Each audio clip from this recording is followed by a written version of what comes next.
हो जाई, मोह माया के जग में दुकान हो जाई। जह दिन छूट जाई सांस होई, दुनिया वीरान हो जाई। जह दिन छूट जाई सांस होई, दुनिया वीरान हो जाई। मोह माया के जग में दुकान हो जाई, मोह माया के जग में दुकान हो जाई।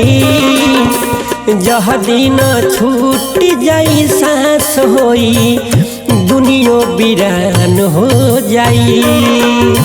जह दिन छूट जाई सांस होई, दुनिया वीरान हो जाई।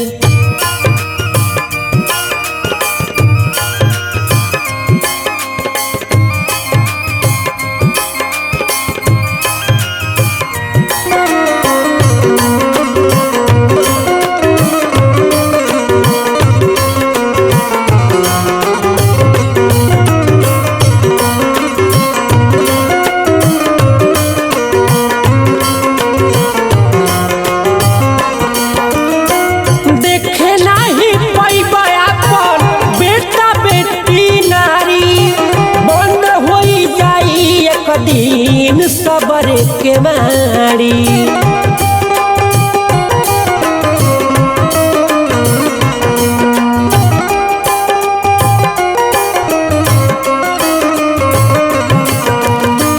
देखे नहीं पैबा अपन बेटा बेटी नारी, बंद हो जाई एक दिन सबर के मारी।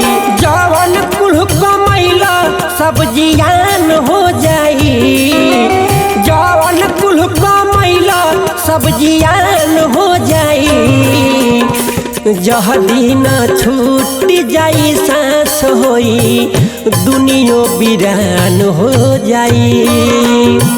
जह दिन छूट जाई सांस होई, घर वो वीरान हो जाई।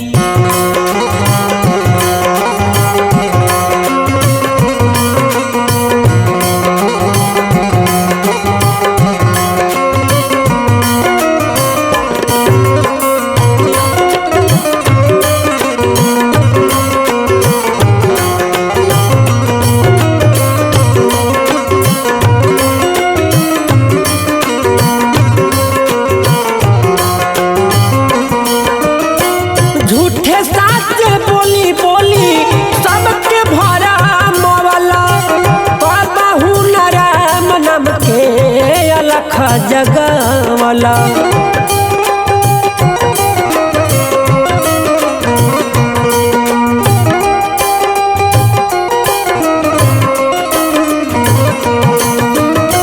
झूठे साथ बोली बोली सबके भरा मवला, अलख जगवला। बिगन के लिखल गीत निशान हो जाई, पंकज के गावल गीत निशान हो जाई। जह दिन छूट जाई सांस होई, घर वो वीरान हो जाई। जह दिन छूट जाई सांस होई, दुनिया वीरान हो जाई। जह दिन छूट जाई सांस होई, घर वो वीरान हो जाई।